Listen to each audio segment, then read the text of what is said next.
Hey, I'm Rick Mom with Mom's Motorsports. We've been putting on mud races for about 30 years now. We started just playing out in the backwoods and the fields and stuff around our place.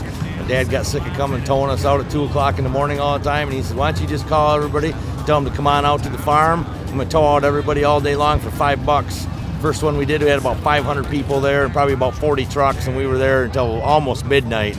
After that, we started to figure we had to get a handle on it. We started putting some classes together and getting into more competitive racing. And as you can see, after tonight's show, we got a lot of fast guys around the state of Michigan. Everybody kind of gangs together and hit some of these big races. Fans that buy my records and come out to hear me play. I'm a blue-collar blues man, and we wouldn't have it any other way. Well, I love Detroit, that's where I cut my teeth, and I learned how to play the blues. Well, it's a roughneck town, and if you ain't careful, you can sure enough pay some dues. I've done sold-out shows in St. Clair Shores, and Traffic I played a few. Cause up in Detroit, they work real hard, cause they blue-collar too. I'm a blue-collar blues man, and I'm gonna get it on my own, with some help from the boys in the band of my. Well, down here at Goodle's, this is a lot of farm country down here. And first time we come down here, we did the foot races you guys seen, and we run the kids through there. We didn't put a limited amount of people that was going in there for the kids. There's close to 200 and some entries for kids. I mean, they were stacked about 4 deep. Bill about got trampled at this end. And the guys down there, they said, yeah, he says, you're in farm country now. He said, you mix in a little bit of money and a little bit of mud, and he says, kids will do anything down here. So it just shows that in farm country, you know, the families stick pretty close.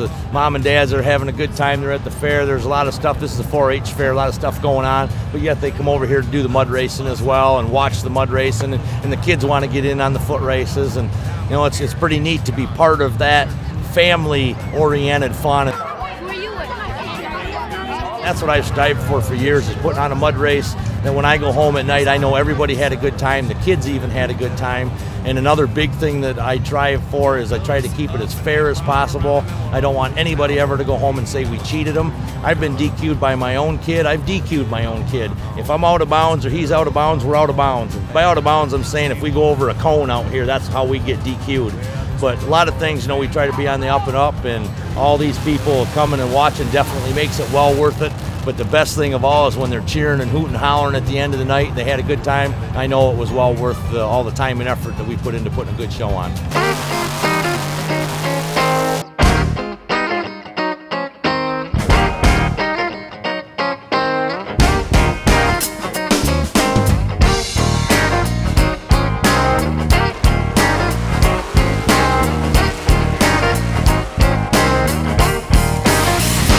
Got no money.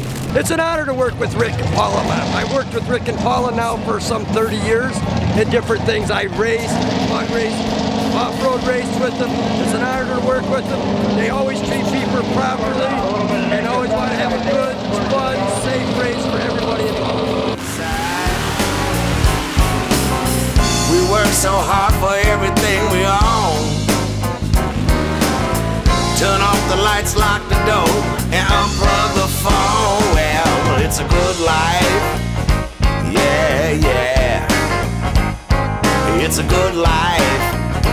Well, when it comes to mud racing is one of the most fun sports out there. Like I said, we've been racing, you know, close to 30 years, and for a long time I was addicted. I mean, out and out addicted to mud. That's all I lived for, was the mud racing events that we put on and places that we went. We actually went to some indoor events in the wintertime, chased a lot of different races in the summertime.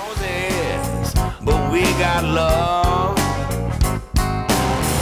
We have ups and downs, you know it's true. But there's one thing that tops mud racing, is definitely snowmobiling, as you've seen some of our other videos, and Rob's been with us many times. And snowmobiling and out west is the way to go. That's an addiction that will overtop mud racing any day. I love racing. I love the people that are here and love having a good time with them. Snowmobiling is something that's just all in its own class. You can go out there, you can be by yourself, you can be with buddies, get up on top of a mountain, shut your snowmobile off, and just look around for 10 minutes and just enjoy yourself. Well, it's a good life. Hey, hey, hey.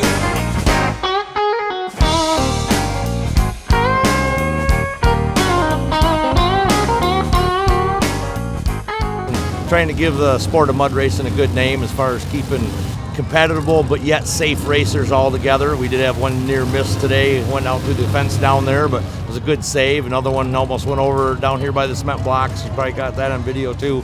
He did roll down here a couple years ago, went right on his top. But we try to put on things as safe as we can, and really enjoy the sport of mud racing, enjoy a lot of the racers that come with it, and the friends and family that come with mud racing as well.